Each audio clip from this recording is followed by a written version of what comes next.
Ted Cruz told Donald Trump 2 days before his speech that he was not going to endorse him. And Trump let him speak anyway. See, I think that that's class on Trump's part, and I think it's lowbrow on Cruz's part. Why didn't Cruz think this through when he said, yes, I'll support the nominee? He made the promise. Jeb Bush made the promise. But you've heard enough about that. Why do we have government? See, Ted Cruz's line, vote your conscience, is actually flawed because some people have a flawed conscience. Some people's conscience is malformed. Listen to this quote from the Declaration of Independence. We hold these truths to be self-evident, that all men are created equal, that they are endowed by their Creator with certain unalienable rights, that among these are life, liberty, and the pursuit of happiness, that to secure these rights, governments are instituted among men. All right, this is a philosophical statement. It has no binding power in law. Karl Marx said that the main purpose of government is the redistribution of wealth. So if somebody was taught Karl Marx's ideas their whole life, yeah, big rich people should be paying their way, they should be helping you. If somebody has their conscience formed by that, and someone else has their conscience formed by this Declaration of Independence phrase, who's right? Whose conscience is right? Well, ultimately, God, who made heaven and earth and gave us the 10 Commandments, He's the ultimate lawgiver. So the closer we get to a theocentric, God-centered understanding of law and rights and the purpose of government, then the closer we will be to the truth and to then having a proper conscience. Are you hearing me? Let me explain this really quick because I want to play Eric Trump's speech. You're going to see some great clips here, but you've got to grasp this. Your responsibility is you. Your clothing, the roof over your head, your food. It's your responsibility. Now, if your family can help you, your extended family, your neighbors, but it's your responsibility. It's not the government's responsibility. My children are my responsibility. Our clothing. This is what it means to be free. Life, liberty, the pursuit of happiness. Governments are instituted to protect these so that I can be free to walk around and not fear being killed or captured or imprisoned arbitrarily. I have the freedom to make a living. I can pursue happiness. I've got opportunities. That's the American philosophical underpinning. That's not what Hillary wants. And so with Cruz saying what he did, it was his way of saying, I'm not going to endorse Trump and you just vote your conscience. Nonsense. If someone's conscience can allow them to vote for Hillary Clinton, then their conscience is corrupt, whether they know it or not. Okay? Governments are in place for policy, for laws. That's why we have them. And the idea that we have in this country is that God, who gives us our rights, has governments instituted among men to protect our God-given rights. So that's what this election is about, friend. And I ask you, who's going to do more to protect our God-given rights? Hillary or Trump? Who's going to do more to take away our God-given rights? Hillary or Trump? All right, let's hear from Eric Trump. I started to tear up when I watched it. Just the thought of this son having these words to endorse his father, it was wonderful. Go ahead, hope you enjoy this clip. To whom much is given, much will be required. This is the very belief that compelled my father to make this great sacrifice, to run for the most powerful yet unforgiving office in the world. There is no greater calling. There is no more selfless an act. To the unemployed voter sitting at home watching me right now, wondering how you're going to make your next mortgage payment or rent payment, my father is running for you.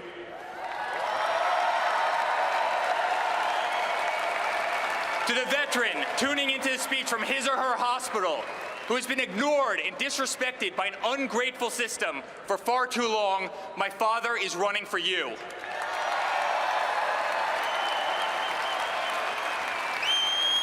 To the school teacher, forced to walk through metal detectors each and every day into an underfunded school, my father is running for you.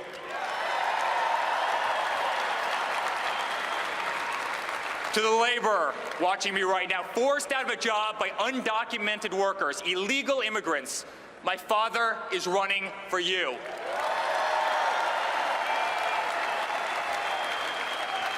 To the oil and gas industry worker denied a job because of radical regulations from a radical EPA, my father is running for you. To single mothers, to families with special needs children, to middle-class families who can no longer afford medical benefits sufficient to cover their everyday needs, my father is running for you.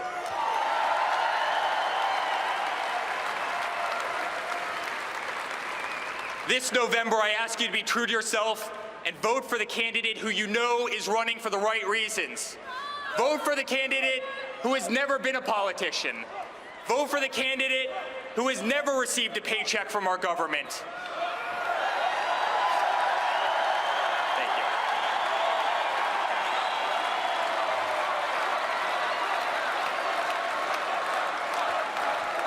Vote for the candidate who can't be bought, sold, purchased, bribed, coerced, intimidated, or steered from the path that is right and just and true.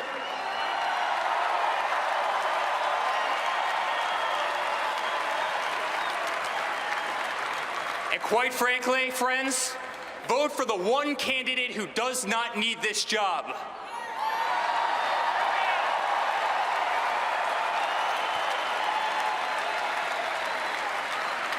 Never have I been more proud to be a Trump. Never have I been more proud to be my father's son.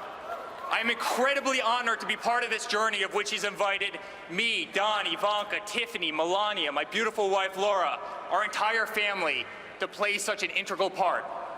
Dad, you have once again taught us by example. You are my hero. You are my best friend. You are the next President of the United States.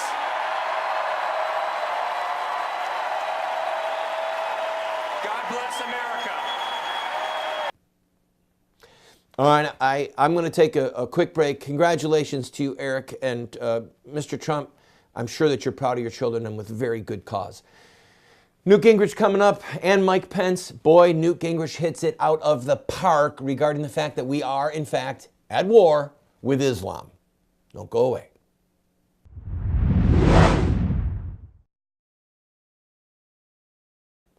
When Winston Churchill said that Adolf Hitler was a threat, people mocked him. Did you know that they mocked him early on? And so Churchill had to make his case. Churchill was right, as we all now know. Well, Newt Gingrich takes his playbook, the Churchill playbook, and puts it to use regarding Islam. Watch this speech. Now, I think you misunderstood one paragraph that Ted Cruz, who was a superb orator, said. And I just want to point it out to you. Ted Cruz said, you can vote your conscience for anyone who will uphold the Constitution. In this election, there is only one candidate who will uphold the Constitution.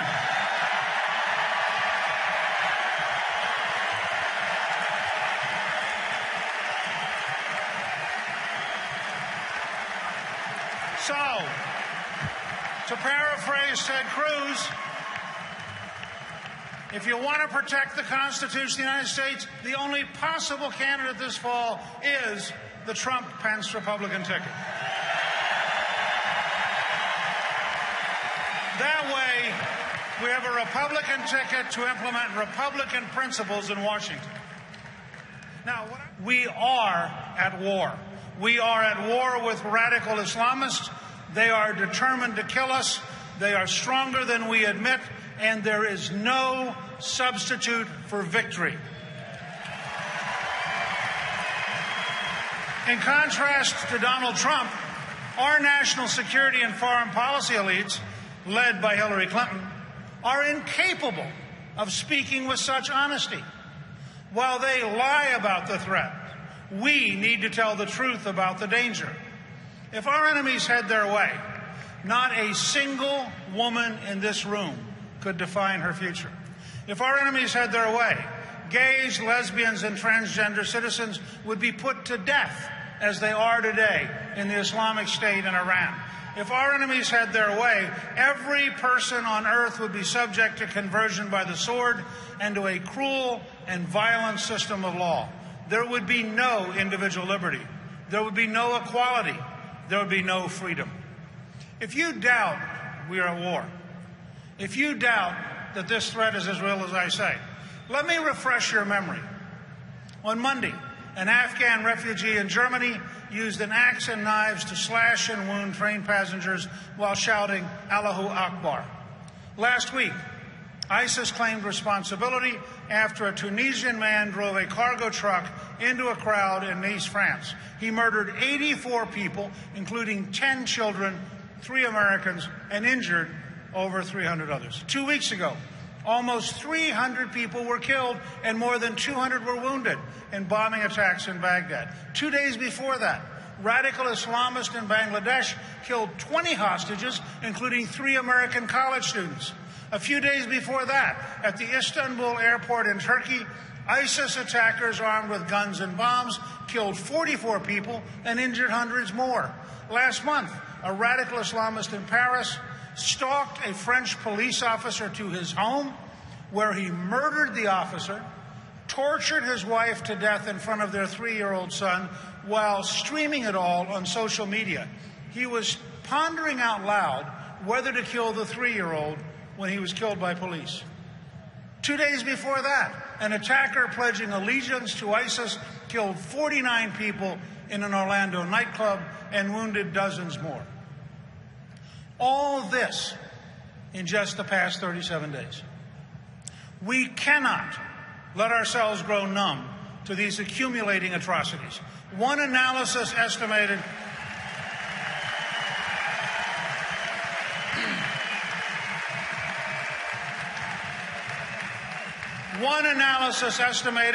that since January of 2015, some 30,000 people have been killed at the hands of terrorists. Let's be clear. Donald Trump is right. We are at war with radical Islamists. We are losing the war, and we must change course to win the war. I'll be right back, friend. We're going to play another clip from Newt Gingrich's speech. Powerful stuff. And Mike Pence coming up, too. Don't go away.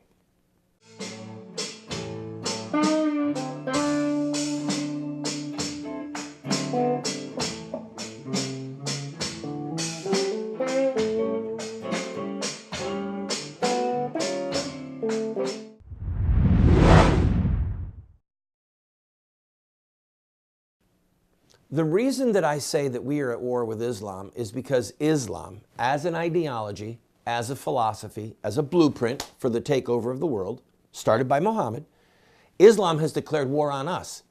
That's what they actually call us, Dar al-Harb, the house of war, or the house of infidels. So of course we're at war with Islam.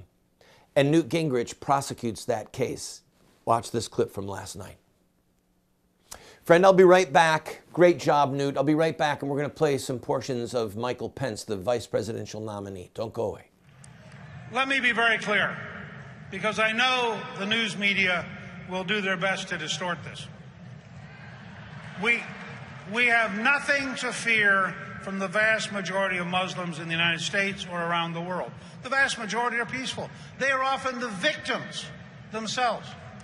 They are people we'd be happy to have as our friends and neighbors.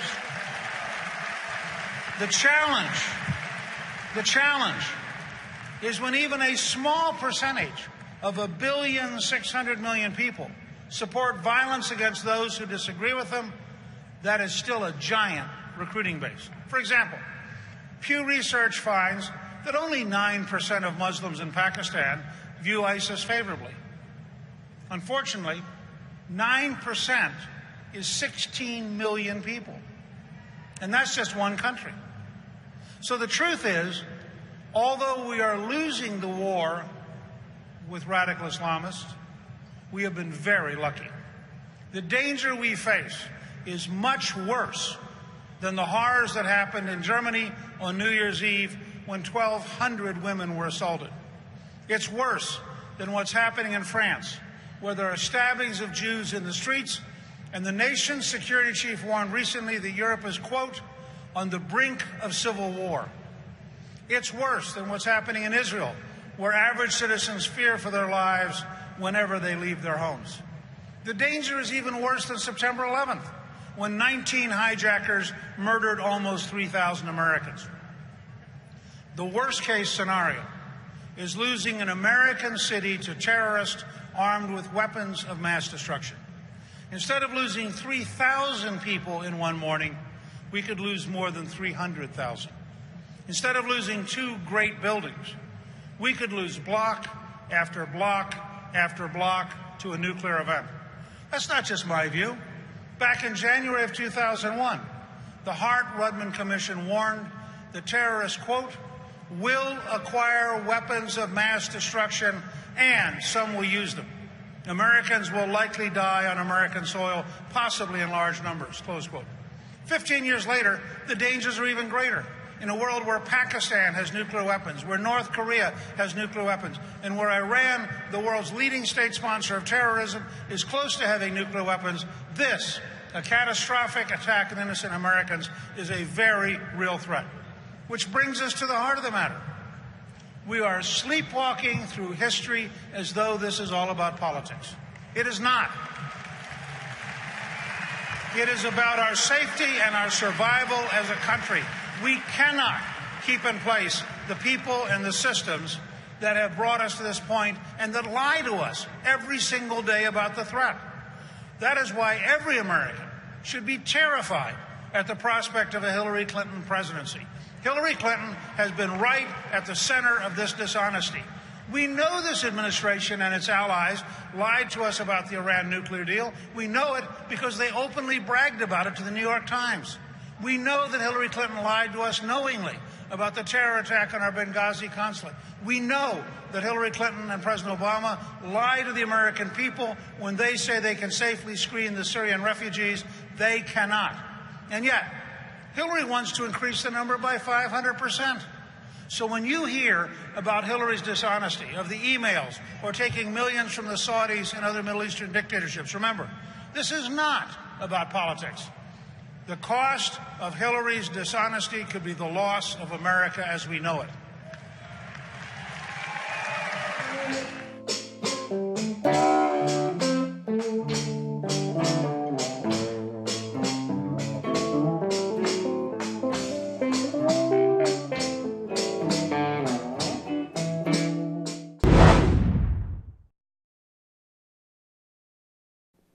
Michael Pence showed himself to be the material of a vice president and a president in last night's speech. This is what we need to be focusing on, not Ted Cruz's hissy fit. We will win the hearts and minds of the American people with an agenda for a stronger and more prosperous America.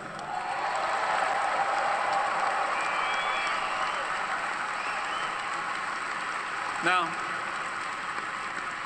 the establishment in Washington, D.C. thinks it's only a narrow range of voters who are giving Donald Trump a serious look. But I can tell you firsthand, there's a lot of Americans out there who feel like Democrat politicians have taken them for granted. It's union members who don't want a president who promises to put a lot of coal miners and coal companies out of business.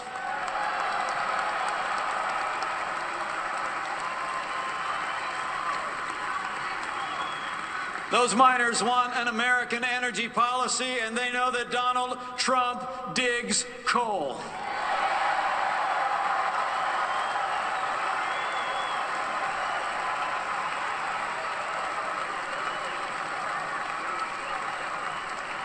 It's African Americans who remember generations of hollow promises about safe streets and better schools. And they know Donald Trump will fight for equal opportunity, and he loves educational choice.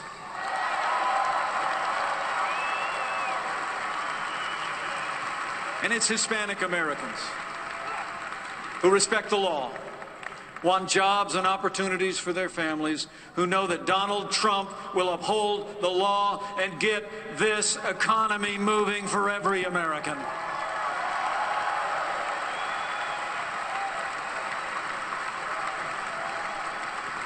You know, the party of Lincoln was founded on equality of opportunity. And during these difficult days, it will be our party and our agenda that opens the doors for every American to succeed and prosper in this land.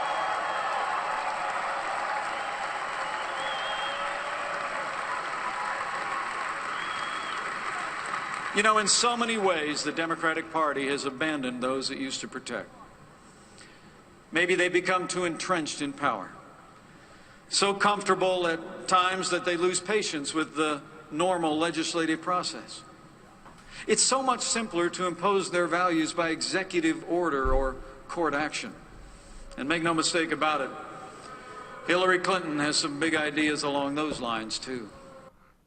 Great job, Mr. Pence. Friends, I look forward to being with you tomorrow. Tonight is Trump's speech of acceptance. God bless you.